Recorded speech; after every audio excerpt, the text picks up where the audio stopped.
The Maytag front-load washer air code LOFL indicates a low water supply issue, which can be caused by several factors, including a lack of water or low water pressure in the water inlet hose. This may be due to a clogged or kinked inlet hose, the use of anti-flood devices, a clogged inlet water screen, or improper installation of the drain hose.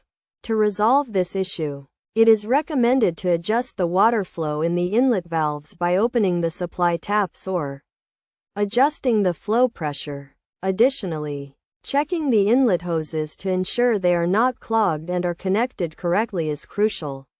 If the hoses are clogged, they should be disconnected and unclogged as necessary.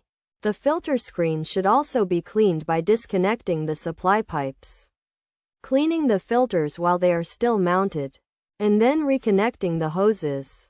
Furthermore, any anti-flood devices should be disconnected, and the supply hoses should be connected directly to the appliance.